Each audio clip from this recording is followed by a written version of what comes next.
Ronaldo is returning to Manchester United and returning to the Premier League. Owen, Hargreaves, Miguel Delaney and Tim Sherwood here with me to discuss what has been a sensational day in terms of this transfer window. What is your reaction to this? We found out just moments ago, Owen, that Cristiano Ronaldo is going to be back in a Manchester United shirt. Yeah, to be fair, that's where he belongs. I mean, that is, to be fair, he was one of the greatest players I've ever seen.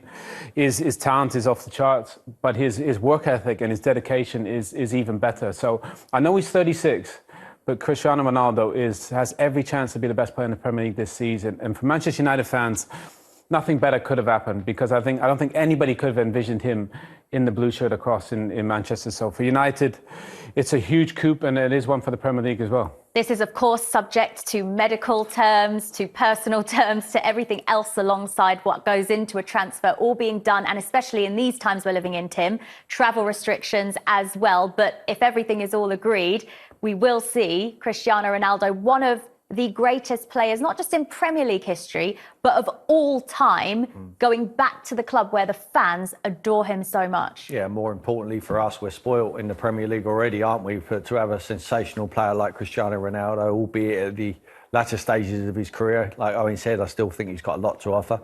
It's brilliant for the Premier League. It's such a coup for the organisation. I think it's a great move.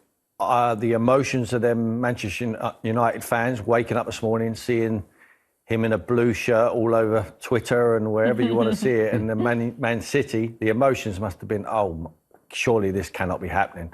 And then for the turnaround in such quick time, I think George Mendes has done a great job there. I think he's flushed out Man United, by touting with Man City, flirting with them. But was he ever going to go there? I mean, Owen knows him better than all of us. I don't think he was ever going to go to Man City. I think he wanted Manchester United to come to the party, and it looks like they've done that. Miguel, how's your day been as a journalist? Busy. I'm the last 48 hours. I mean, just as Tim's alluding to there, yesterday there was a deal done between Ronaldo's agent and Manchester, or at least the basics that they could make it happen. But, you know, as Tim's alluded to, a lot of people around United did feel this is an attempt to basically bring them to the table. That's what he wanted most. And negotiations went badly between Juventus and Manchester City yesterday. And there is the question, if it didn't look like he was going to go to City, would it have meant that United didn't come in? But that's all moot. He's back at Old Trafford. And it's probably that much sweeter for Manchester United fans, actually, that they came so close to a nightmare to now this dream return. Well, we've been waiting throughout the afternoon on some kind of confirmed news, and literally about 5 minutes before this programme started, Manchester United tweeted this, which we believe to be pretty much official confirmation here that Cristiano Ronaldo will indeed be going home. Owen, how does it feel to have him home? Well, I think the first time he came, not many people knew who he was. And I think now when he walks into that dressing room, all the boys are going to look up in awe. But eventually they're going to have to put that aside, because he's come in there as the oldest player probably in the dressing room, and he's going to lead that group. And I think as a mentor for Mason Greenwood and Marcus Rashford and Martial and all those great young players, they couldn't have a better one. And everybody talks about Cristiano Ronaldo's ability, and it's he's almost created to play football with his side and his speed. But his dedication to his craft is up there. I've never seen anybody as dedicated to football. So I know he's 36, but when the boys see him work day to day, they're going to be blown away, and it's going to improve those boys that much more. And I think the pressure is now on slightly to go and win the Premier League. That is a fabulous group of players, and Ronaldo is the icing on the cake. You know him personally. Earlier on, when there were rumours of him potentially joining Manchester City, and there were Manchester United fans questioning his loyalty to Manchester United, was there any part of you that thought that could be a possibility, that he would have gone to City? You know what? Cristiano Ronaldo is a winner, and the best opportunity to win anything is to play for Manchester City. So if he wanted to win the Champions League or the Premier League, I could see that. I know it would upset a lot of people, but if you've never been in that competitive environment as a player, like, Tim's been there, I've been there, you want to compete, and Manchester City gives you that best opportunity. So I think he would have looked at that and realised they give me a chance. I think his heart is at United, and I'm glad he's gone there. But how many goals did he get last year? I mean, you see his numbers there. It's 12 seasons in a row, 20 goals. He's got 46 last season in all comps. I know he's 36, but 46 goals is pretty much more than anyone. So I think he could guarantee you at least 30 goals. And he could finish as top scorer in the Premier League. And he's hungry. And he wants to prove a point. He doesn't want Messi to win the Champions League over at PSG. So I think there's so many angles to this that are going to work in his favour and Man United's favour. 5-time Ballon d'Or winner. We saw the numbers there, Tim. Yeah. 783 career goals. It's outstanding. You have to check them, see if they're correct. I mean, we know they are, but, you know, our boys have been working hard. Them numbers are not easy to add up. They're correct. Listen, the best player for me at Man United at the moment is Fernandes. I mean, he's been a great example. Ronaldo there behind you there is a great example to him. You know, he's the man. He leads by example. He's Portuguese. He went to that club. Not telling me Bruno Fernandes never spoke to Cristiano Ronaldo before he went to Manchester United. He's turned out to be an icon up there already in a short space of time. I'm sure he was very instrumental in getting him back there as well. He would have picked up the phone and said, listen, can you come back? We need you. You could be the icing on the cake, and I think he possibly could.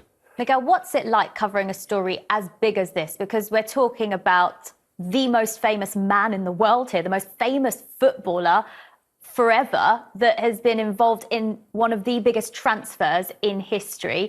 You were on your laptop moments before you walked into this studio. I'm slightly worried that you're going to get the sack because you've not completed this story before coming on the telly. I've got a bit of time for it. He's got to get a job first before he gets sacked. What's it like? I mean... Are you sweating a bit? But bar the lack of sleep and the intense swing. I mean, basically, every time you think it's settled down a little bit, something whips up again. And in this week, it's just been sensational story after sensational story, culminating in this, which, ultimately, I suppose, bar the actual football, which is what we're here for, it's what you get into the job for, to be covering these news stories. And it is exciting when you suddenly see... And I think what was most... So this morning, I was talking to someone, it was actually after Rio Ferdinand put out a cryptic tweet, hinting that something was afoot. And I got onto a few people that I know, to some of them that know Rio. And then that's when the kind of chatter started up, basically. United actually might be doing something here. And last night, everyone thought that this just wasn't going to happen. They had no interest. They didn't have the budget for it. But evidently, overnight, everything changed. They decided it was worth it. And then it's a case of it's that kind of almost the adrenaline rush of kind of chasing little leads here and there, the bits of detail. And yeah, it's fun. Sounds fun, yeah. Do you think the Glazers is a sweetener to the fans for the Super League debacle? Oh, yeah, I think that's been part of it completely. I mean, I said it to you guys off air. Someone texted me before we came on. It's basically a gift from the Glazers to unhappy fans, to fans who had been disappointed at the investment. And let's not forget as well, bring the transfer as recently as last week. Obviously, in that time, Mendes has been trying to move him around. And last week, even there were reports out of Spain from journalists that are very friendly with Mendes and Ronaldo that they were trying to make something happen with Madrid. Do you think because they didn't want him, Manchester United, or just they didn't think it was possible? I think a little bit of both. I mean, one of the things we haven't discussed yet, I suppose, is that as absolutely sensational as Ronaldo is, he is coming into a team where they don't really need him that much in terms of, because they've got so many forward options. And, it might stifle Greenwood slightly, although, as Owen says, Greenwood will no doubt learn from him. They've got Cavani there, who's in a similar sort of role. And there are still questions about the number 6. Not to want to put a dampener on United's party, but these are genuine questions, I think, which is why they didn't go in that strongly initially. I think he's probably took his peg and put it somewhere else now, and Cristiano's just gone and put his number there. Be interested to see what number he actually wears. That's what was said to me today as well. I mean, they had Martial up front against Southampton. If Ronaldo was there at the weekend, they probably win that game. Yeah. Cavani has the number 7 shirt at the moment.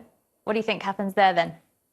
I've never seen Cristiano wear a different shirt. I mean, I can't imagine he's going to wear a different one. And the thing is, as well, they've got Martial, they've got Cavani, they've got Rashford, they've got, Greenwood. They've got all these. They almost have too many. So maybe Miguel's phone is going off live Miguel's on set. He's got one of those watches that rings. Sorry about that. It's all going off. It's fine. We know you're a busy man.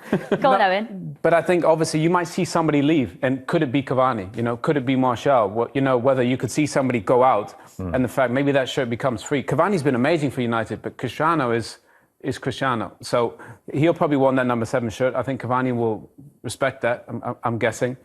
And maybe he'll want to go play somewhere where he can play more regularly, because I can't imagine Cristiano sitting on the bench. The one thing about that is that United have actually had a bit of difficulty offloading players this summer, which I think has created a bit of an issue in terms of, because Solskjaer still wants that defensive midfielder. Every club's the same, though. Yeah. So, I mean, like Martial, he'd be one they would willingly let go. Van de Beek, Dalot. Although it seems like Dalot, there might be some movement there.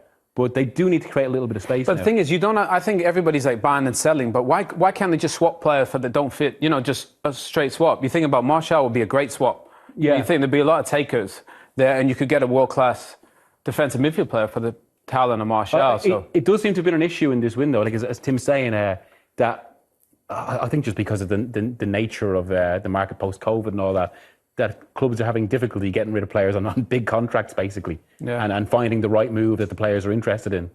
How do you think, Tim, that he fits into this United side? Because as Owen's pointing out, he's not the sort of player that's going to be happy sitting on the bench. Yeah. But how many minutes is he going to get? Is he going to be used more for European games? Is he, Manchester United are in the Champions League this season? Well, he's certainly a player for the big occasion, and they're going to have enough of them. I think they go deep in all the competitions.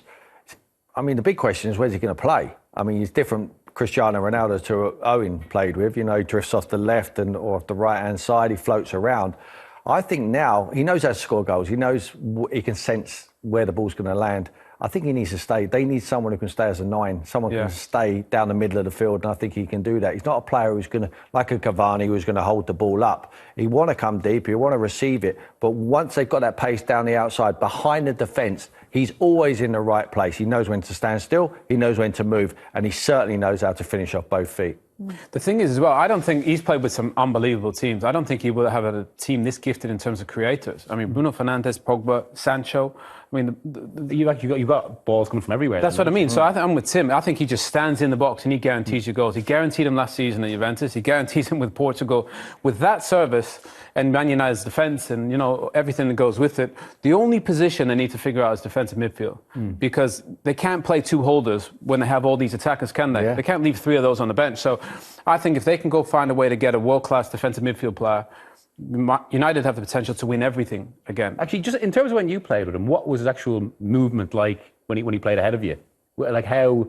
Because I mean, he's probably seen as a little bit more stationary now, as Tim's saying. But you think even back to when we played, when we had big games, Wayne Rooney would play on the left wing at times. Right, so basically we would accommodate the fact that Cristiano maybe wouldn't track, the Dani Alveses of the world. So you'd find a solution there. Ollie's going to have to find a solution there. So in terms of Ronnie will stay at the top of the pitch, and then the other players are all going to have to do the work. We understood that. We used to talk about it. Everybody spoke about it. But because Ronaldo could win you the game, nobody had any issue with that. And if he gets United 40 goals this season, nobody's going to... There's no one bigger than Cristiano Ronaldo. Not even the manager.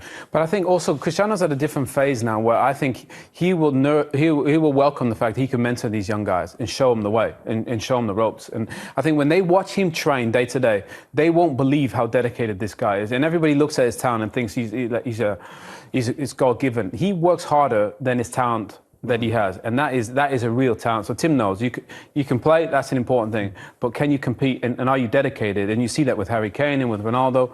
So I think what he's going to offer this team in terms of playing at the top of the pitch, but making the others, he'll drag them with him. Yeah. I think that's why he's leaving Juventus. He looks at that dressing room and thinks, I can't win with this. Yeah. I'm not going to win with this, and I want to win now. I'm 36, and with Messi going to PSG, it put a bit of pressure on the thing. Right, he could win the Champions League. I want to be in the mix as well. Eric did a similar thing, didn't he, with the young group? When Cantona come, albeit he wasn't as old as Cristiano when he's coming back, but he's fit.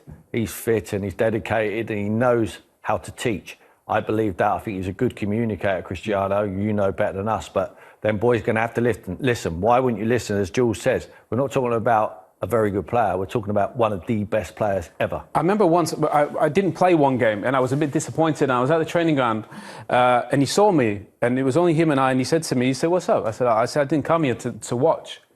I didn't come here to sit on the bench. He said, don't worry, Owen. He said, you're going to get your chance and we're going to smash it this year. And I remember looking at him thinking, everybody has a picture of Cristiano that he's not a team player, but he could feel that, that I needed somebody to have a chat with or whatever, and he was there, so...